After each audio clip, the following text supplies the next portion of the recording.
Yeah. Um, Yeah. you're in the Bay Area, right? Yes. Mm-hmm. How's it all been there in general? Um, it's interesting because it's been fine. Like it's been good. We live close to a park, and we get to be outside by ducks and turtles and stuff like that. So that's really cool. Mm-hmm. Um, but we only moved up here about 2 years ago from Los Angeles, and so we have an idea of what's normal, but we don't really know what's normal. All of it's been new. So just adding this whole thing to that, um, who Mm-hmm. knows? Yeah. Yeah. Speaking of Venice, Joe sends her love. You were both in Venice in that kind of in that same time, that kind of golden time along Main Street with Exhale and all that, with yoga kind of at its peak. So yeah, she sends her love. And Nice. how's that adjustment been for you in general of moving from Venice into the Bay Area? Um, it's been cool. Yeah. I've been coming up here for most of my life, or a good portion of my life, for various reasons, mostly music. Um, but my wife, Marti Nikko, is originally from here, and she moved to LA when she was around 13, with her dad, who eventually moved back. Um, so we are always up here for family and stuff. And Sorry, what was the question? How's it been living the adjustment from Venice to the Bay Area? Okay. Yeah. Okay, yeah. So, like, it feels like another home to us, but home is LA. Mhm. Home is definitely like Venice. Uh, my wife and I have spent most of our lives together um, in Venice.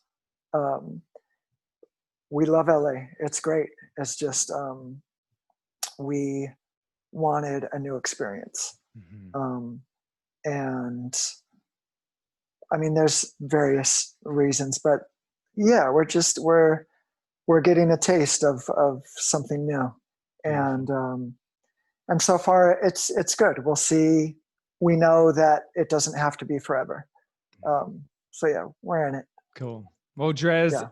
I'm a huge fan. I've been jamming out to your tracks since early 2000s at least. And and I'm sure a lot of listeners would love to get to know your journey a little bit more. I'm kind of intrigued at the evolution from your hip hop days into yoga, and really at the forefront of yoga music. It would be in a lot of yoga teachers' playlists, and I'd love to hear of that evolution from the hip hop days into yoga for starters.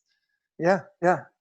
Um, Man, for me, hip hop started for me when I was like, um, when I was just a kid. I remember during recess, in the, I guess it would have to be the, what would that be? Early to mid 80s. I remember lunchtime and recess and stuff at school, busting out the cardboard so we could break dance and stuff like that. And my older brothers, were break dancers and stuff. And I think at that time it was popular, and um, it was becoming super popular, and it was a trend. So that's why I think we were doing it.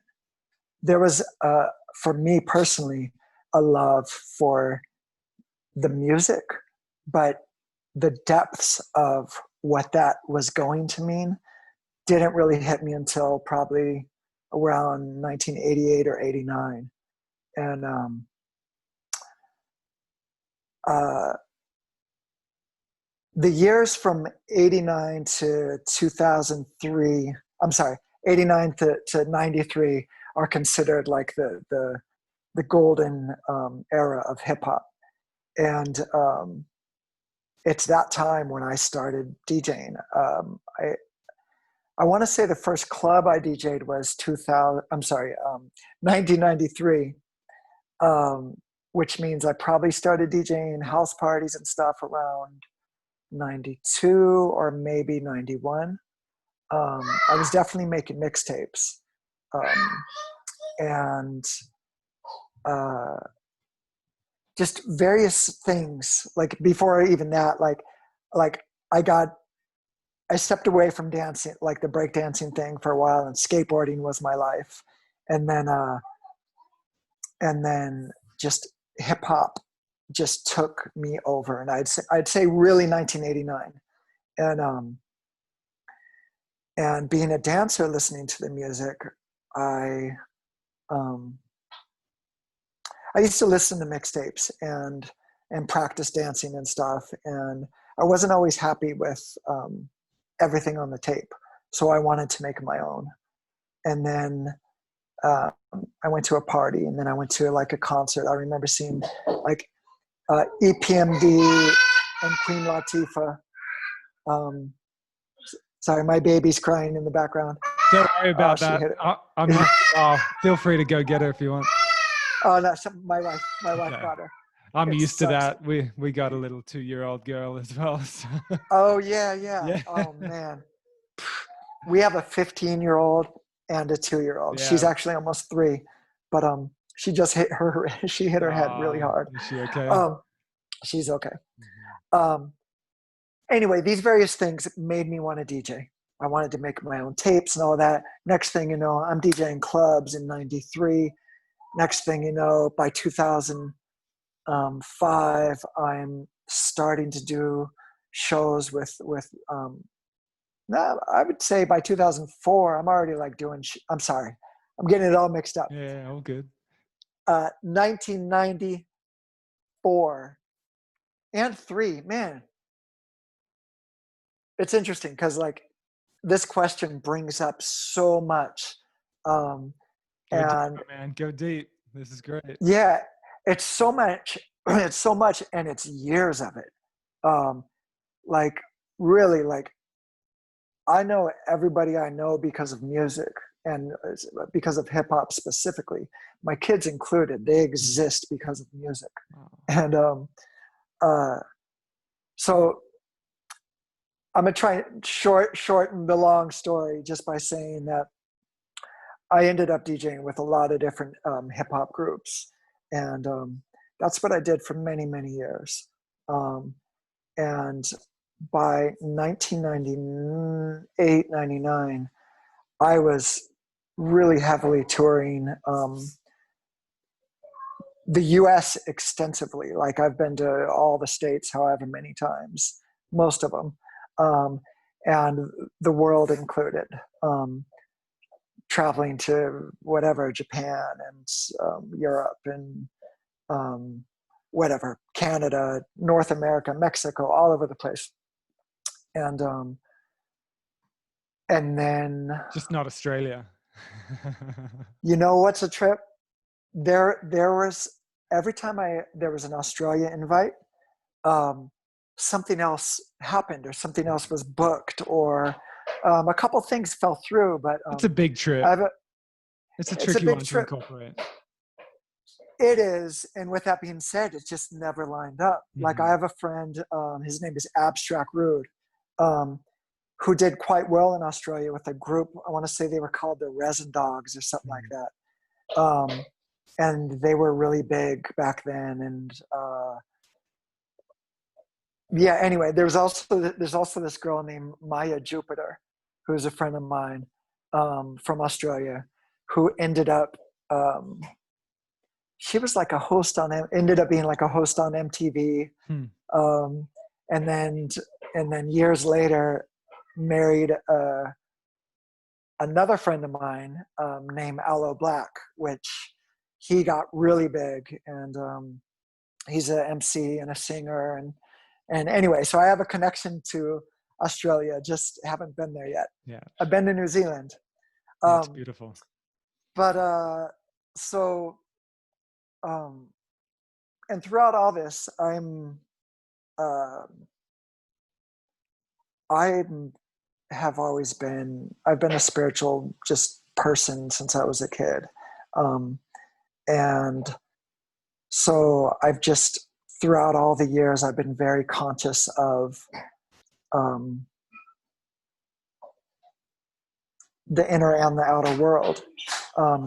In those early years of hip hop, for me, specifically the golden era of hip hop, there was, at that time, there was there was still like super commercial, like rap music, that wasn't particularly conscious. It was just more about the party, the show, whatever. But so much of the hip hop was really conscious about, and it was about ultimately self-realization, going inward, clean eating, acknowledging the divine and acknowledging the divine within self. And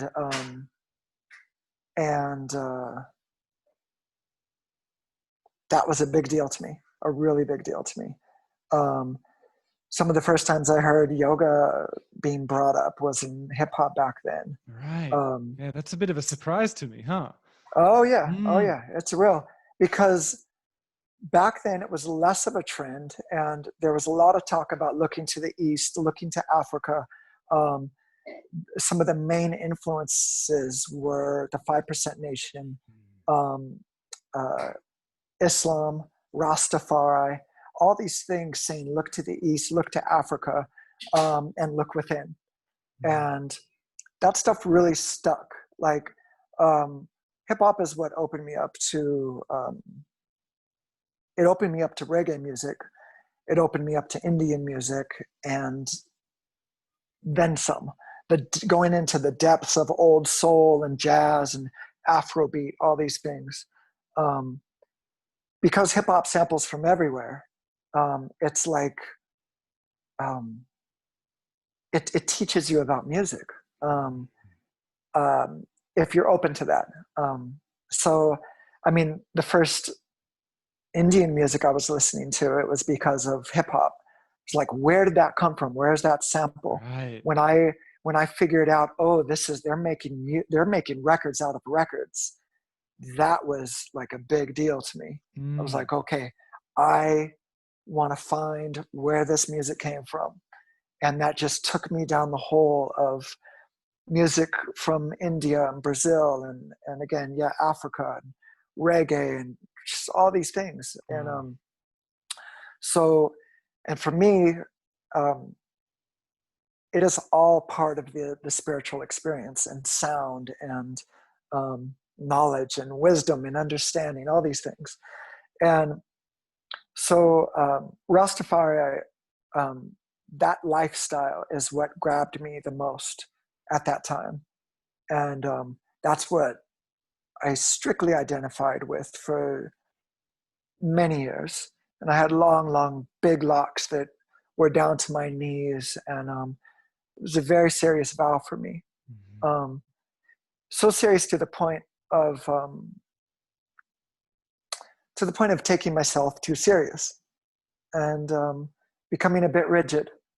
And so when I started paying closer attention to stories about Siddhartha and his search for balance and the idea of enlightenment,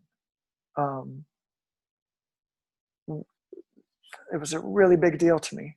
And like, okay, Siddhartha, the Buddha, he's a yogi. And as a kid, I had pictures that I had cut out of magazines and books and anywhere I could find it, pictures of Rastas and Sadhus. And at the time, I didn't know much about the Sadhu. I just knew that they were holy men from India, and they lived like Rastas. They give up everything. They live in the mountains. They live for God, and they step away from the system that oppresses people, and they step away from the conditioning, and they want to, rip apart, shatter the veils of conditioning that affect us so deeply.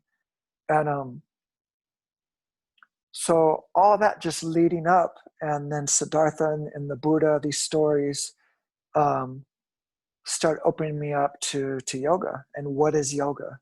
And oh, these guys on my wall when I was a kid, those are yogis. Not all sadhus are yogis, but many of them are, and ideally they are. I mean, like that's where yoga comes from, right? It says, yoga.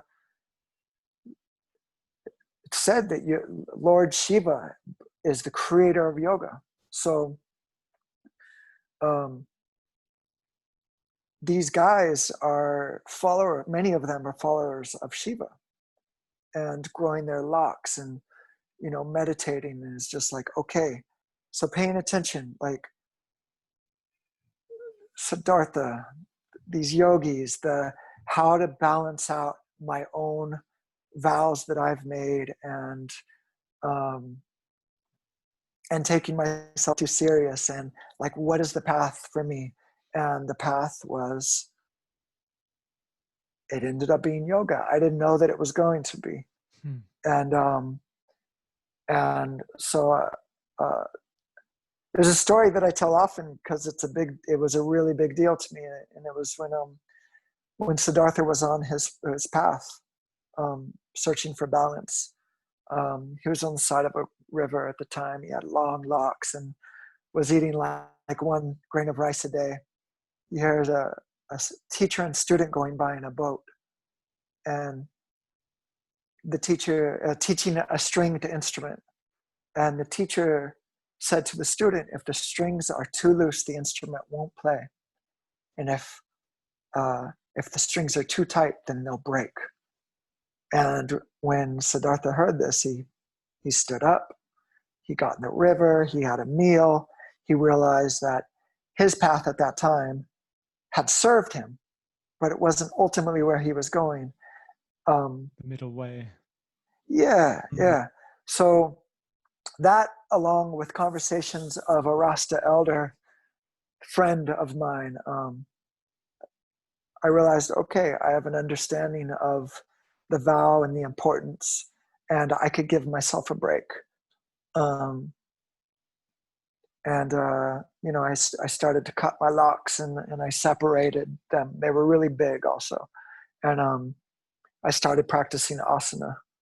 I was on my own search for balance.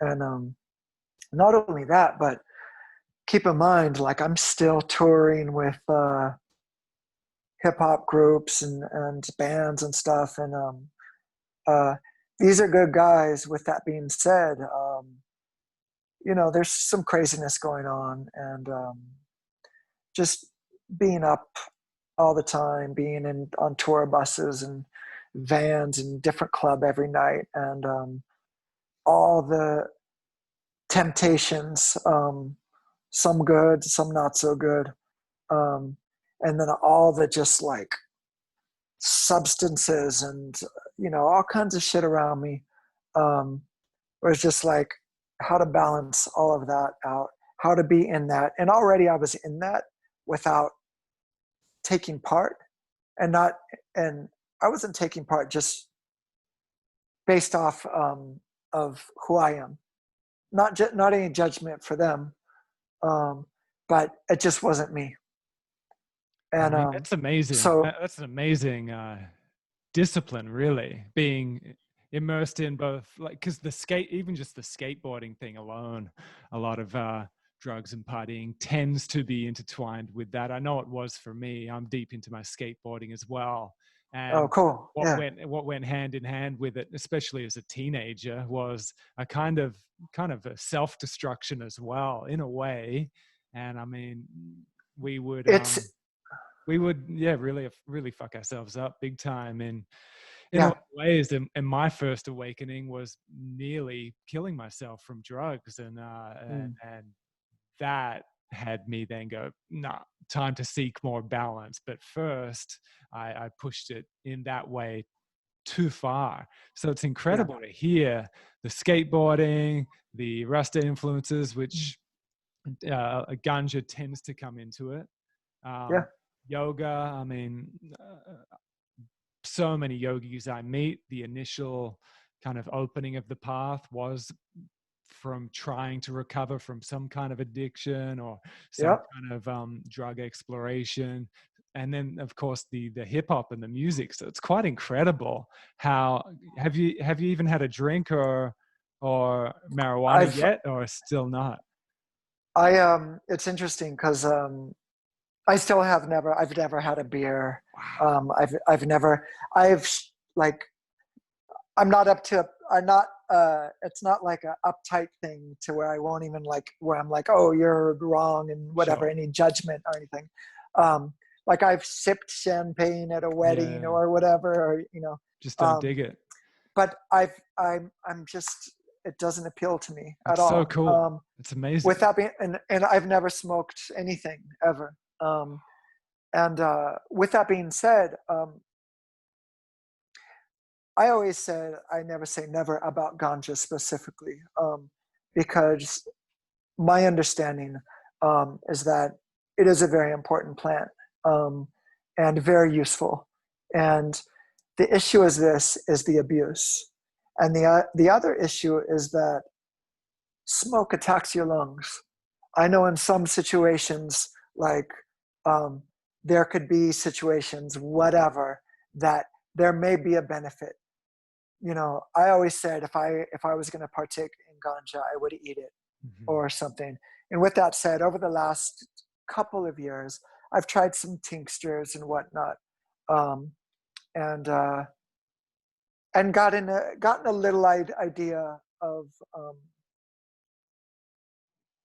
just that irie or the high vibe, just feeling the high, to a certain extent. With that being said, my experience in meditation, um, and I understand this is it's a harder path. It's the longer path, I guess, for some. Um, nothing compares to like the practice of sitting quiet and going inward. And I've had many conversations with people who do a lot of stuff and sometimes crazy stuff, but things like various whatever it be, hallucinogenics or psychedelics, whatever. Uh, all of them, from people with the ayahuasca stories to the whatever DMT, LSD, whatever. We've shared comparable stories, and they're like, "Damn, you got that without, Yeah. And it's really interesting, and I've experienced really beautiful things, Hmm. without the come down, without the danger, without the fights, without the. When I say all these things, I'm talking about. Well, I have to say this as I'm one of 5 kids, and I'm the youngest. And I always hung out with older kids on top of that, like being a skateboarder, whatever. And I've learned from a lot of people's mistakes. Um, the combination of substance abuse and violence, gang violence, there's various things like that. I had the um, I had the blessing of being able to watch without becoming that, I guess. Um, and Yeah, that's incredible because again, I can relate to the more seductive. I got seduced into it without a doubt, yeah, and so I yeah, really respect that because it's such a tribal thing to just do what your tribe's doing, do what everyone else is doing. So for you to absolutely. be Yeah. able to witness from a pretty young age, and I mean, surely there would have been some judgment earlier on, which is understandable, but to be around it and not judge as well, and be around it, and but then to not Here, do it, it's just incredible because y- I was I was more like turned on by, like, I remember it was so strange, like as a young kid, the skateboarding and hip hop and even grunge thing, like there was a weird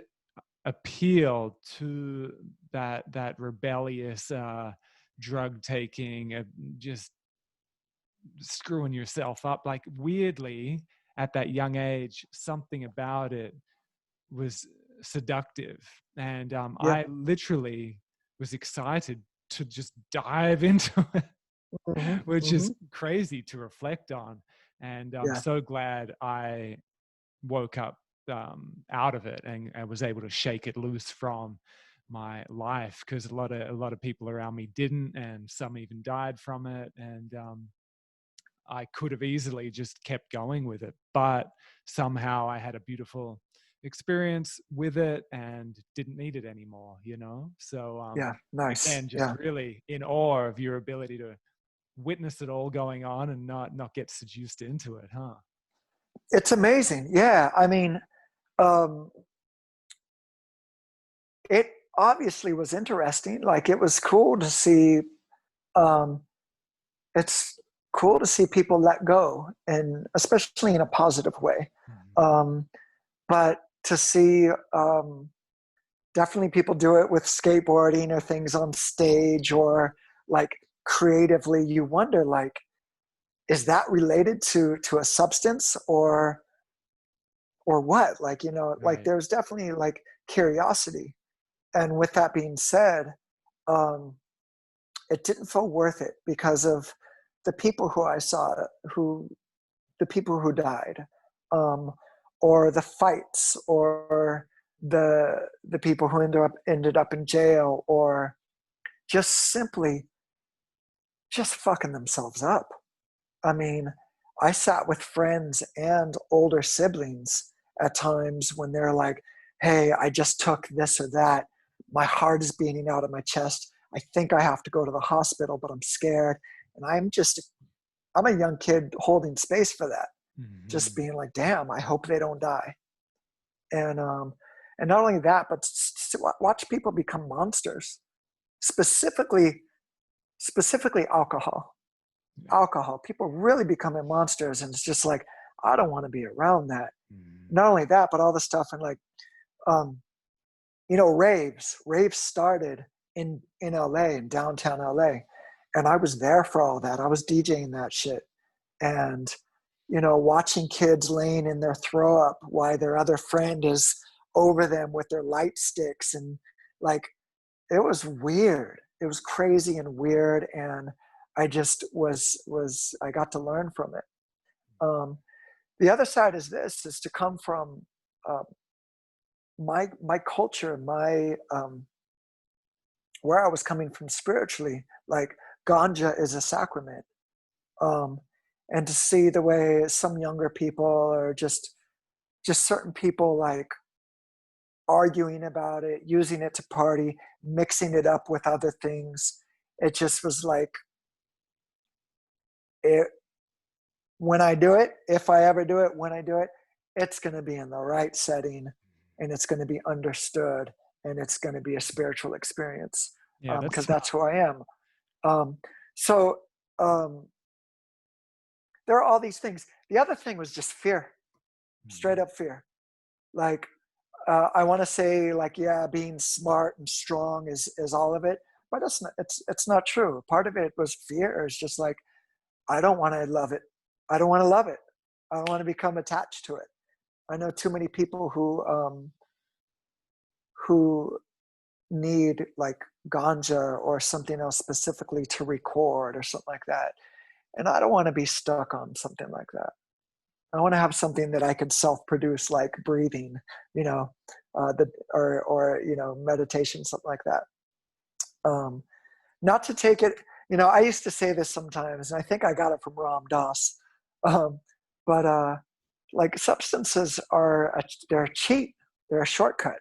I used to piss people off, Yeah. because so many people get through there from that, Yes. and now, just in my older understanding, this is an intense life. Mm-hmm. Just being human, being in our bodies is awkward and intense. And living in the city, it's a lot on us. And to expect that everyone could just sit and breathe and meditate, it's not realistic for everyone. Yeah. And I know that there are substances that have really helped a lot of people open up, and I think that's amazing and like cool. Like Yeah, that's cool.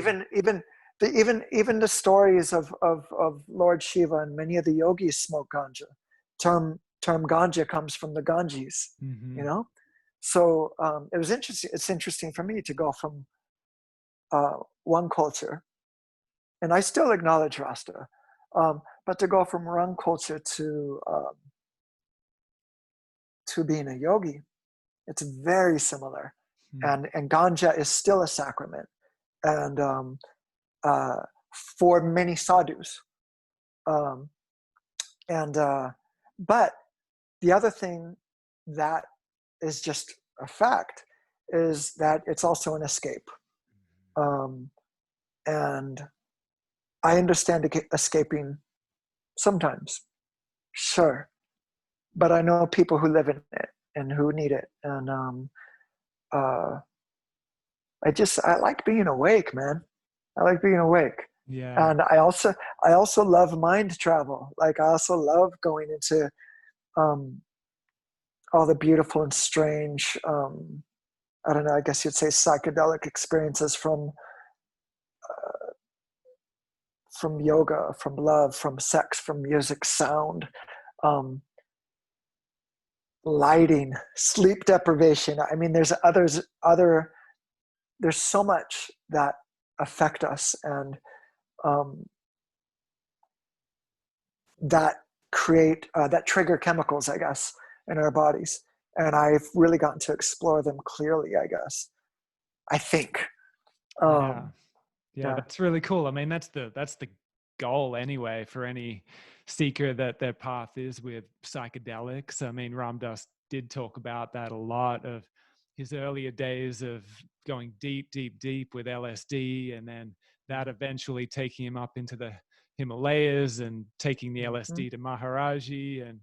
And Yep. there was that one day where he gave a whole lot to Maharaji, like enough to kill several people, just mega Yep. overdose of LSD, and it didn't touch him. It didn't.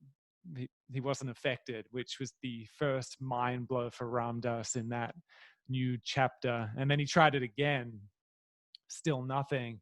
And then Maharaji said, "You can take that and have a darshan with Christ. You can have it for, a mystical experience, or Mm-hmm. you can be Christ. You can be God." And Yeah. that was the initial kind of thrust that took Richard Alpert into Ram Dass. So you've kind of Yes. cut straight to the chase, and it sounds like you've been able to create that mystical experience without the substance. So it's a beautiful It's thing. amazing. And it's not for everyone. I Yeah. understand. And it's definitely not easy. I will say this is uh, there's no come down, you know? I think every experience that I have had um, has like, okay, say it, like if this is middle ground, and down here is like depression and feeling terrible and anger and everything, and right up here is feeling good, whatever. After every really deep experience where there's I guess what you would call an aha moment, um, the lower becomes higher, meaning the low points aren't as bad. You know how to get yourself out of the hole, and it's easier because you don't drop as low. um, Mm-hmm. I've found that with my friends who are still fully functional, who still do some serious stuff, um, and this isn't universal. I'm thinking about a couple people who are dear to me, um, but they still go really low, and that's sad. Mm-hmm. Um, and I think with a practice like a mind-body discipline, where there's discipline involved, and acknowledging that this is something real and not mystical. This isn't something that the drug is doing on its own, or whatever the substance. This is something that you have within you. And some of these things revealed are literally true in the way we're made up. We're miraculous creatures, and we are able to see more than we are told. We're able to see more than I can't find words for it at the moment. I'm hearing you though. I'm hearing so you. like that stuff is not like I feel like there's a lot of things that are treated as mystical, or as this person did it, so they are the exception. Like Jesus is treated as the exception. The Buddha is often treated as the exception, and so on. This is with many of gods, goddesses, enlightened teachers. They're always treated as, oftentimes too often, treated as the exception. They're not the exception. They're the example. They're the example. Which most of them kept repeating to us anyway. Exactly. But it's so easy to put them on the pedestal and make them the exception. Man. Yeah. Too many people listen to the followers instead of the teachings. Like, man, I mean, there's a lot of people, we're talking so much about yoga, so I'll say it in this context. There's a lot of people, and I'll say it because actually, I was going to specify it to Christianity, saying there's a lot of people hurt by Christianity, but there's a lot of people hurt by religion, period, that go to yoga because they still want to be connected. And they want to be connected in community. They want to be connected spiritually, but they want to be connected in community spiritually. That's why yoga classes partially are so popular. Like, yes, it's a big trend, but there's many people who yearn for that thing that isn't church. You know what I mean? Yeah. But unfortunately, because so many people are pay attention to what the priest has to say, or what fellow followers, they're paying more attention to that than the teachings of whatever, the teachings of Allah, Jesus, Buddha, whatever. Like, pay attention to them, not the extra stuff that man puts on it. You know what I mean? I do. And I think that's where I think early on I was able to notice that. And when I say early on, I mean as like a child. I was noticing like I went to Catholic church up until my father died. I was 10 years old, and we were pretty much forced to go every Sunday. And I knew that it wasn't for me, and I felt like there was something to it, but they didn't have it right. And so I knew back then, like, oh, there's something right. There's ways, like, there's so much beauty in all the good books, you know, the Bibles and the Qurans and the Mahabharata, like all these things. There's so many jewels to be found if you can read it in the code that it's written in, and not the way it's literally written. Yeah. There's so much danger to be had and so much ignorance to be had if you take it all literal. I don't know how we got here, but yeah. Yeah. And Joe and I were actually just discussing that, even just with yoga studies as well. It can be so elaborate and so colorful and so much to know. And we were talking about that predicament of like, because we're in a culture where knowledge is, we take so much pride in what we know and we can get stuck in that kind of trap of just wanting to know more and more stuff, and just reading these incredible texts from that vantage point of trying to feed that insatiable desire just to know more and know more than you, and I know more than you. And it's a pretty it's a pretty thick trap that most of us have been deeply conditioned with, and then add to that the competitiveness and the perfectionism. It's very easy to fall into that trap even with yoga, and then bring the poses into it, and then the whole streak with all the asana, which for me, I was definitely seduced into that form of yoga, which is really cool to hear you getting drawn straight away for the more spiritual aspects. Because for me, it was physical, which it is for many people. A lot of people can relate to being attracted to the physical practice of yoga, and very quickly I got worn out by the competitiveness of it and trying to get to the front of the room by doing the most fancy poses. I just got sick of it really quick, and then went more into the deeper spiritual aspects of yoga. But it took a while. I was pretty stubborn. Yeah, I get it. But because I was coming from being a skateboarder and hip hop, these are both things. These are both things where ego really serves you. A lot of people like, oh, destroy the ego, all that. Right. That's not realistic. Ego can be very helpful, and it's like I don't know if this is a good comparison, but there is such thing as a healthy stress. You know, totally. It truly is. Mm-hmm.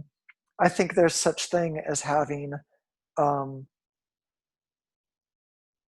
healthy part of ego that serves you, and can literally keep you alive, depending where you are. Everybody is not living in the same privileged situation. You know what I mean? Mm-hmm. And but something big for me was, I'm coming from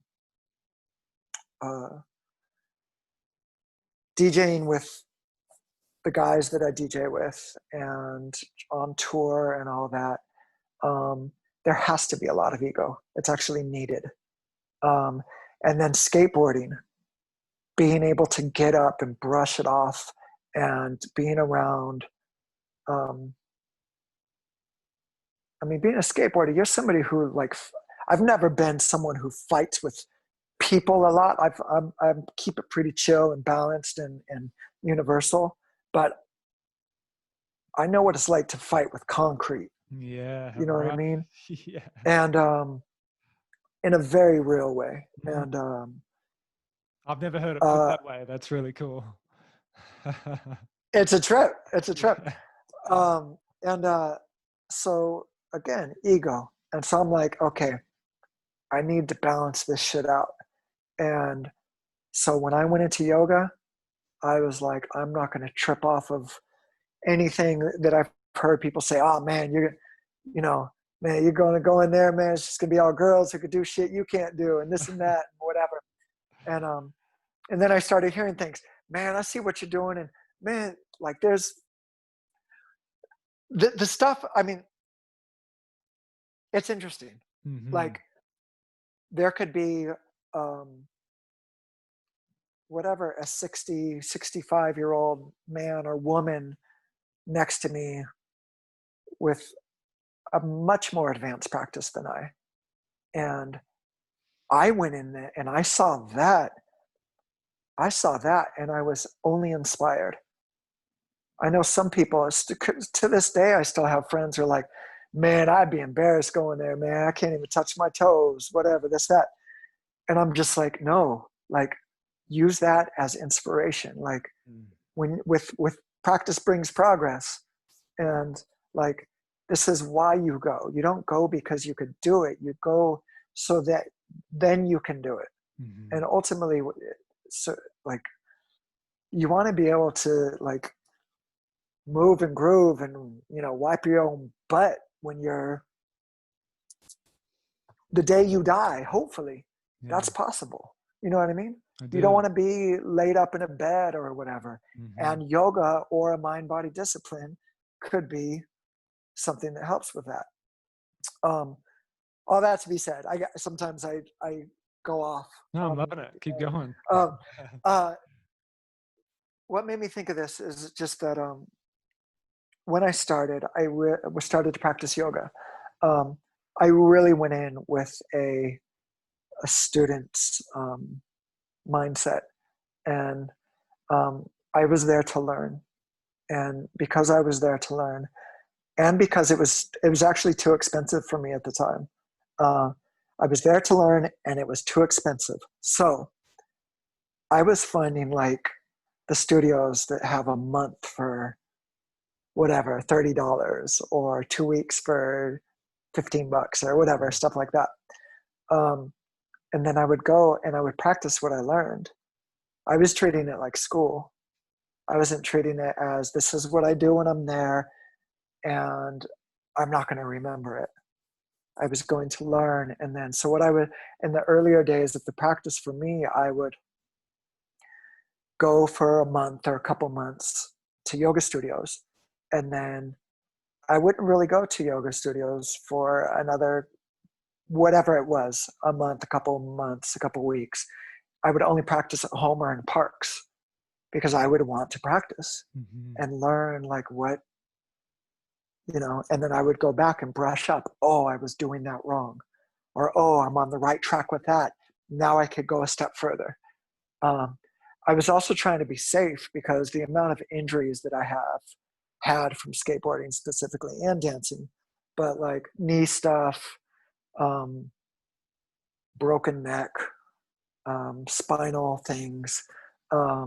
Like I'm trying to figure out like, how could I keep moving and how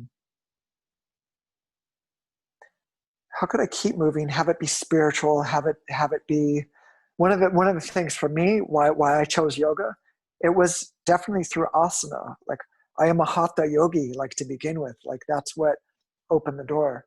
And the thing for me is I was really interested in like martial arts, but I didn't want to spar. I've been around a lot of violence and like watch people like gang shit and people get beat up and stuff. I don't want to be fighting people and stuff. So I was like, oh, what's close to that? And then looking into yoga, and, oh, it's a warrior's practice. And there are postures based off of things in nature and animals and whatnot, very similar to martial arts. And hearing stories about Patabi Joyce and like okay, like this is actually the warrior's practice that is going to be the one I go to. And that's how it stuck. That's how it started. Amazing. Do you still skateboard? I that skateboarding is like what would be kind of my drug, what I fiend for. I think about it every day. Literally every day I think about it.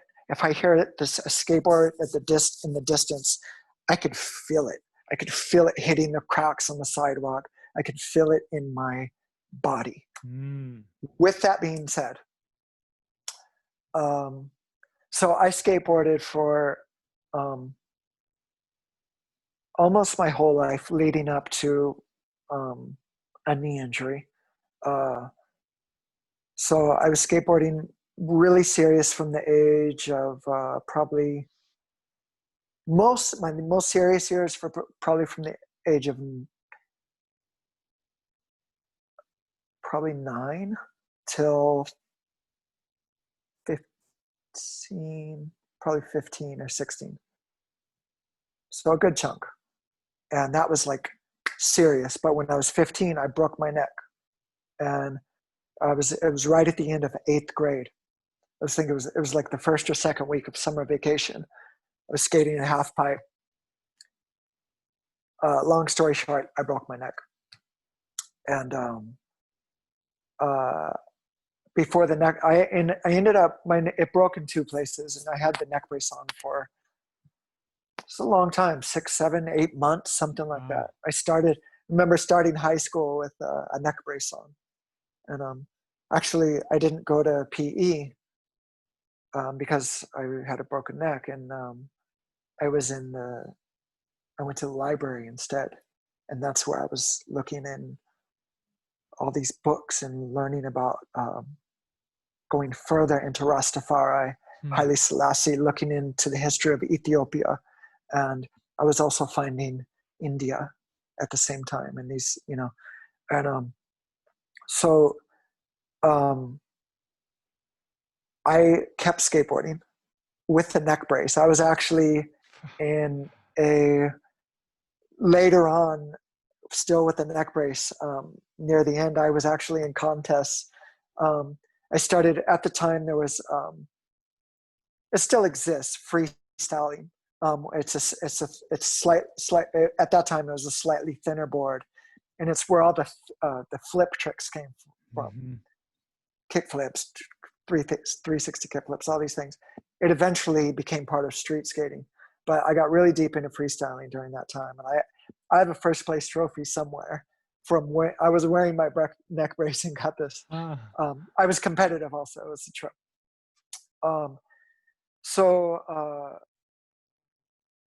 I would say up until 91 or 92, I skated. And it was actually a knee injury that did me in. And I went to the doctor, and the doctor was like, oh yeah, we could cut you open and put a pin in here and there. And I knew of people that already had surgeries on their knees that didn't go so well, and they weren't better. And so I was like, fuck that, I'm going to heal myself. And so on that journey of healing my knee, that's when music really took over my life. And I didn't mean to stop skateboarding. It just happened. And I found myself in a very different mindset than even my closest skateboarder friends. And I feel a touch of sadness thinking about that, because we were so close and we had been through so much together. I still got love for them. It's been many, many years since I spoke to them. But music, man, is just, hip hop specifically took over everything. And it wasn't just the music, and it wasn't just DJing, it wasn't just dance. It was like, I was a graffiti artist for years also. And doing what graffiti artists do. I was painting walls and freeways and trains and all these things. I was never like disrespectful as far as a personal business or someone's home or anything like that. But that was like definitely one of the crazier things I used to do, was being like a real deal graffiti artist. And I stopped skateboarding around, like I said, 1992. And music took over my life till about, up until the current day. But sorry, I'm reliving it as I think about it. That's great. I was on tour with a group that I was playing with. They're called Haiku d'Etat.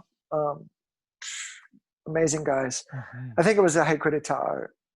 And I think it was this dude named Del the Funky Homo Sapien, who, these are big MCs, and people would know this guy, Del, from the Gorillaz song. I don't know if you remember that group, the Gorillaz. Oh yeah. But they had a hit. Sure. They had a hit song. There was an MC on it, and his name is Del. Anyway, his tour manager, they were tour managing a tour with all of us. The tour manager was a skateboarder. He also is an MC and a graffiti artist. His name is Buku, and he's toured Australia also. He was like, Drez, man, we got to like get you skating again. I was just like, oh man, you know what? They just built a small park in Venice. Unfortunately, they tore down the classic area where we used to skate in Venice. But they're like, I was like, they just built a little park. I was thinking about getting a skateboard again. And he was like, we got to get you on a board. I was like, I got a board. Long story short, I started skateboarding again. And that was happening from about 1999 or 2000 till 2010. So I skated for another 10 years. And the intention was just to skate and have fun. But I actually got really good again. And there was actual progress, and I did stuff that I had never done before. And things made different sense, like as a yogi also, and like understanding of like, wow, I'm using my feet as my hand. I'm using my feet as hands. I'm grabbing the board and flipping it and grabbing it again in the air and doing all these things and learning things like where the arms go, the feet follow, and all these different things that I didn't understand before. And it was really deep and amazing. And like, I started getting, I ran into people who like knew who I was from my music, who like, there's this dude, Chad Muska, who was a huge skateboarder. Yeah. He was like, yo, Drez, I love your music, this, that, like, I want to hook you up. So I was basically sponsored again through Chad Muska. Like I was getting shoes and boards and wheels and all that stuff, like regularly in the mail. And it was like being sponsored and just like deep in it, touring. Like when I was on tour, like doing clubs during days off, me and Buku, we'd find skate parks. And it was crazy. So all this is happening. And actually there was one time where I actually thought I broke my neck again. And this was when I was at home. Luckily, I was at Venice Skate Park, and I fell so hard, and I felt some of the tingles, like in my body, just in my nerves that I felt when I broke my neck. And so I went to the doctor, and the doctor's like, "Yeah, we could cut you open. We could shape some vertebrae down. I could see in the X-rays that they healed wrong," which I knew that they healed wrong. Yeah, you know. And again, I didn't trust the docs. And so I healed myself again. But my neck didn't break. But after a couple more injuries, like some bad ones, like it was messing with my yoga practice. It was messing with my tour schedule, where at this point, 2010, I'm already traveling the world through yoga. DJing yoga events. And I'm just like, damn, I gotta stop. And so 2010 was it for me. I stopped. It was so hard to. It's interesting because I've been observing just my being, my body, the way I function.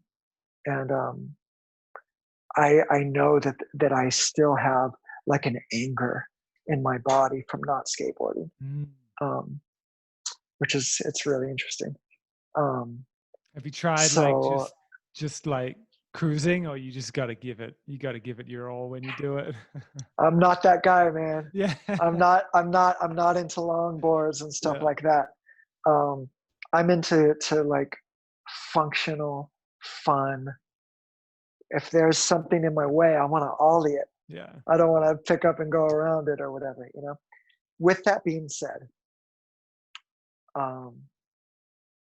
within the past year, I've thought like I should bring some balance to that and see what it's like to just roll around. I'm sure it'd be really fun, and see if I could hold back. I know what you But mean though, because I still skateboard a bit, not as much as I used to. And I take my kids down to the skate park, and not that I try the stuff that I used to in terms of bigness. Like I used to love big stairs and big handrails, and would throw my body around yep, vertically a lot. And so I don't quite go as big, but there's a deeper feeling like what you were describing that wasn't there as a teenager. And yeah, that's really fun. So like for me, I guess it's out of fear, not doing the big stuff, because I got a bunch of injuries as well. So I don't go as big yeah. out of fear of the injuries, but I do have fun just playing around with a little ledge and feeling the deeper sensitivity, and even more athletic, to be honest, through the mobility and flexibility. It feels better than ever, but the falls just aren't as forgiving once you're a bit older. Man, one of the things that did me in was I was at the skate park in Venice when they finally built the bigger one. When they finally built the bigger one, it was my last. It was like the last year or two of my skateboarding, and I was skating there, and the Venice has a history of um, rough and tough skateboarding. Like a lot of the rumors and the folklore, the stories are true. Mhm. Um, it's not a dangerous. I mean, it's a dangerous, potentially dangerous place to skate, um, and especially in the past, like yeah, just some of the locals. Um, and part of it is to keep it alive. Mm. Too many kids come in. That's what people don't understand about people like the whole locals only attitude um, is they're keeping people out so they don't get hurt. Because if you're a visitor and your parents or yourself, whatever, have to go to the hospital or the parents call the ambulance or whatever, you're messing it up for all of us. Right. So, Yeah, of course. but I mean, I've seen guys like go after photographers and stuff. Um, I was the kind of the older guy chilling people out, like, "Yo, don't worry about them." I had to tell the photographers, "Look, just leave, whatever." Um, and the attitude with some of the stuff was just like, "You're going to take pictures of me. I'm going to see myself on a postcard at a Venice gift shop, and you're making money. You know what I mean?" So there's all kinds of reasons. Mhm. Um, so I don't know how I got into that. I'm tripping. I'm sorry. It's It's just all so good. I'm random. loving it. Um, so, but this goes back to Venice. Oh, this is why I brought it up. Venice being tough is um, just skating at that skate park, the one on the beach. Like you can look it up, you can Google it Yeah, or I've whatever. been there. I love it. It's dangerous, Yeah. and I fell really hard there once. I mean, it's dangerous to skateboarding, but all the people, all the running into the bodies Oh, colliding, yeah. it's crazy. Um, anyway, I hit my wrist so hard the last time skating there. I just had this big oval bubble on my wrist that, I mean, I don't know how long it affected my yoga practice and trying to carry luggage and whatever, turntables, stuff like that when traveling. It was just like, I need to chill out. Not only that, but I'm a father. My wife and I, we have a 2-year-old, but we also have a 15-year-old. Um, and he grew up in Venice, and he grew up me pushing him down the boardwalk. He was 1.5, knowing how to hold on to the nose of the skateboard while I push him almost full speed, zooming out of people at the Venice boardwalk. There were people who were just like, "Oh my God, that's the coolest thing I've ever seen," taking pictures, all that stuff.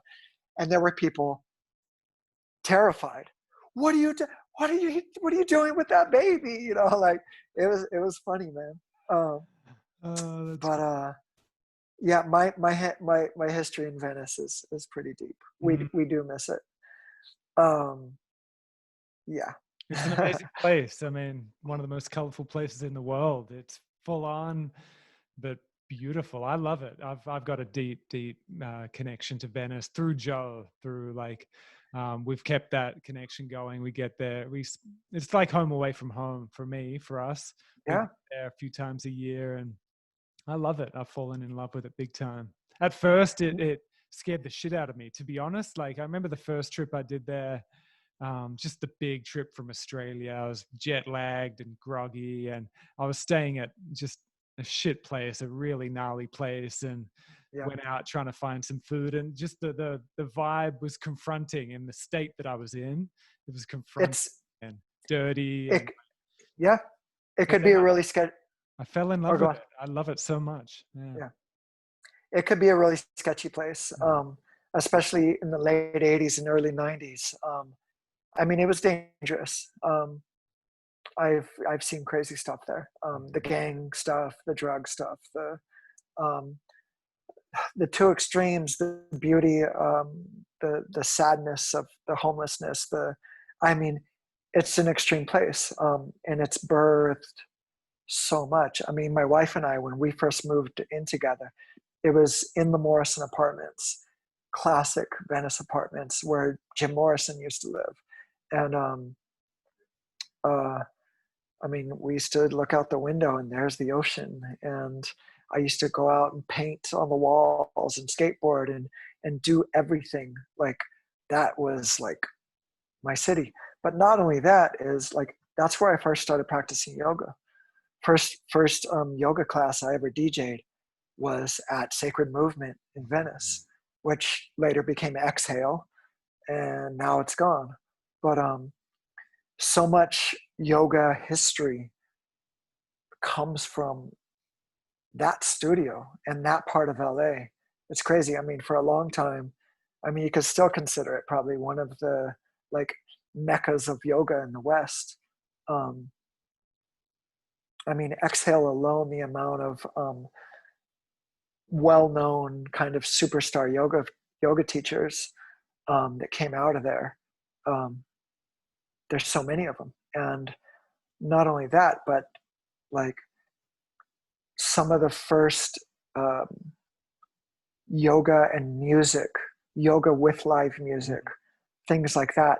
Yeah, it was happening there. Mm-hmm. It was happening there, and it was happening with teachers there. And one teacher specifically, her name is Micheline Berry, who teaches a lot in Brazil.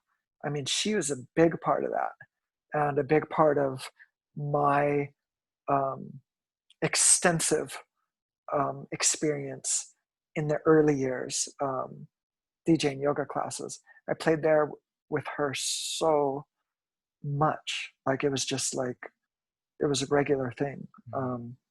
It's a trip. Yeah. Really cool. Now, before we wrap it up, I'd love for us to come back to your journey of not taking the practice so seriously, because I think that's huge for people and can be a really nice place to wrap it up. Because again, it's such a big trap to find that. It's a tricky navigation to find that balance, because it is a practice that requires earnestness and a kind of seriousness if we're gonna, go deep in it. Because what's possibly more common now through just the availability of it is yogis maybe not taking it serious enough. So there seems to be that kind of polarization of either taking it too seriously, which I've done as well, and I've seen so much, or not taking it seriously enough, and you can't really go deep into the practice, essentially. So your journey of unraveling that deeper balance, that maybe middle way, we could call it.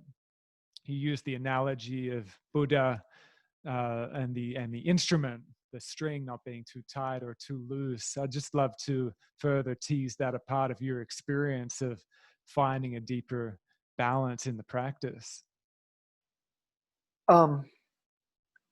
Here's something that I realized, and I think that people need to realize, students and teachers of teachers, is that this is a practice that needs to be practiced. That's why we call it practice. If you're not practicing it, then you're not. There's not such a thing as one becomes enlightened, and then that's just the way they are.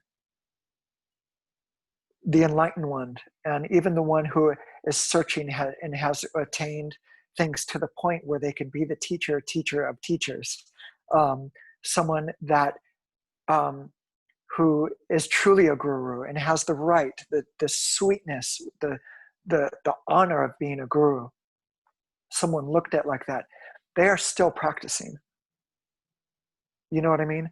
Yeah. Sometimes the practice becomes so much where mantra it's a habit. It's like muscle memory. It's beyond memory, where you're just practicing mantra. And your daily practices, you have various disciplines. It's practice, and there has to be some seriousness. And part of I think the seriousness that needs to be realized is to not take it so serious.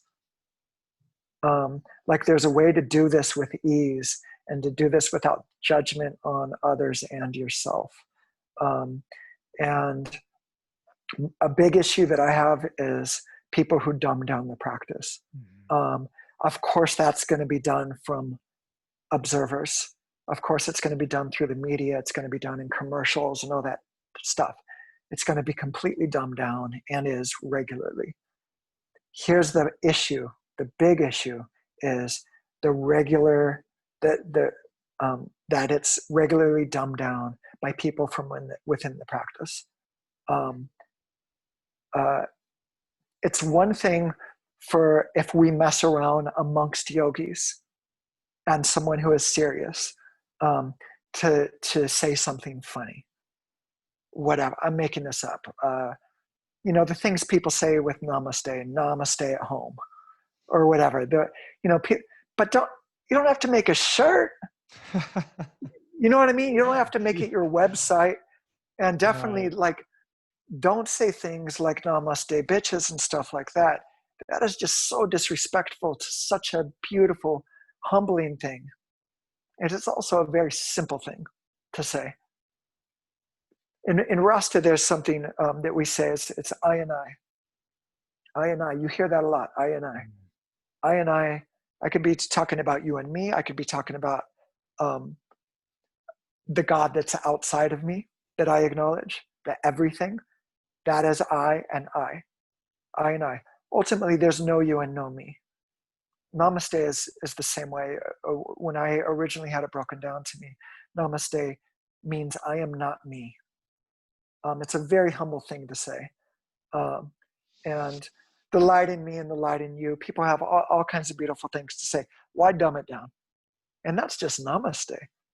People do so many just stupid things, just like you're supposed to be a yogi, and some people's excuse is, oh, well, you're not supposed to take it that serious. It's supposed to be the middle path and all these things. It's just like, yeah, but you could still be silly without dumbing it down, because now you're being disrespectful. Now this is where someone's lack of respect becomes cultural misappropriation and things like that.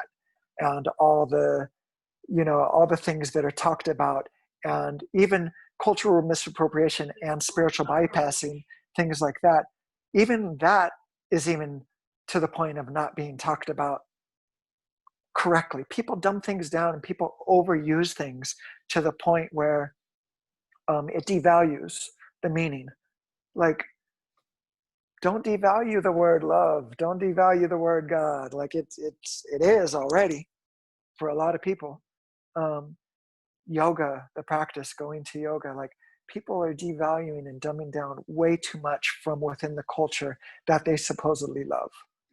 Have a little bit of respect. You know what I mean? Yeah. And have fun. I DJ classes in ways that I said I would never would when I started. When I first started DJing classes, I was super serious. I was like, I'm only going to play instrumental music. If I play any vocals, it will be Sānskrit only.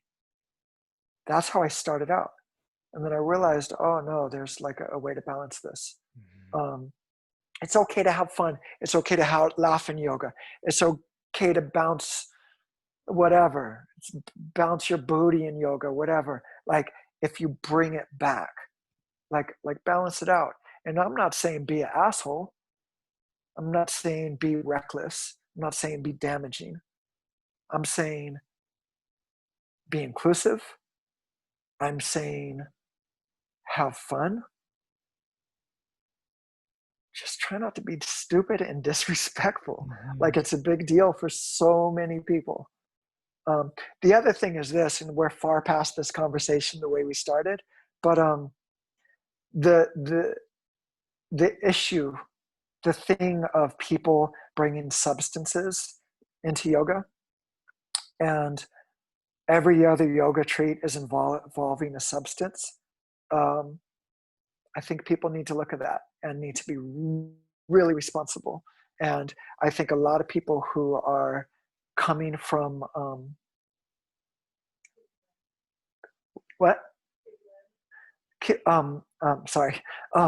people who are coming from addiction, people who need to balance that out. Be aware when you're just transferring addiction. I watch it happen a lot. You go from this to that and thinking that it's better. Addiction is addiction. It's tricky. So. No, I agree. Yeah. Takes a lot of accountability and subtle discernment to see it, because we can all reinforce our hypocrisies and our ideas. We can form our own little bubble that reinforces our own ideas, which is what's happening a lot as well. So to really be honest with that, and just that subtle discernment seems to be a big one, like especially when so many students don't have that main teacher to check in with, that master teacher or that guru. They're often left to either a very young teacher or themselves to really stay accountable. So it's quite interesting in that regard. Here's the other thing. I just want to say this. It's really important is that I think it's really great. There's a lot of people who call themselves scholars, and I've even heard people call themselves masters of yoga. Sorry, it doesn't make sense, you guys. It doesn't make sense. This is something that needs to be practiced. It does. And what people, you could read a whole lot, but if all you have is book knowledge and you never apply it, if you never take real time to spend by yourself and just be quiet with you and the practice and yourself, you're going to keep teaching from theory. You're going to keep teaching from the follower standpoint instead of someone who really knows. It's not fair to your students or yourself. The book knowledge is so wonderful, and the eloquent speaking is amazing. I wish I had that. I used to give myself a really hard time about not having that. But the value of a self practice, a home practice. Teach from a place of knowing. Don't teach from just a place of you just learned it yesterday or last week and now you're out teaching it. Be really careful. Be respectful. Just a thought. Do what you will with that. Couldn't agree more, Drez. Is there anything else you want to let listeners know about? Any upcoming offerings online until where you're at opens up even more? Yeah. My wife and I, Marti Nikko, we just came out with a new album. It's called Dreaming in Sānskrit. Thank you. You could find us on Spotify and iTunes. We're teaching yoga from home in our living room. We're inviting you in to practice with us and to practice asana and some chanting. And please check in with us on Instagram, is usually where we put most of our energy in as far as promotion. but yeah, we're practicing this Thursday. We're practicing Sunday, um, and yeah, please join us in our living room. And we hope to get back out on the road and be face to face, so we could hug and shake hands and give pounds. You know, Yeah. Yeah, we're out there. Beautiful. Well, it's been a pleasure, really an honor to connect and get to know you more and share you with the listeners. It's really beautiful to see your journey and hear more about it. It's been really, really cool. So thank you, Drez. I really appreciate it. It's an honor and a privilege and a pleasure, and I'm grateful. Thank you. All right. Much love. Yeah. Yeah. Love. Namaste. Namaste.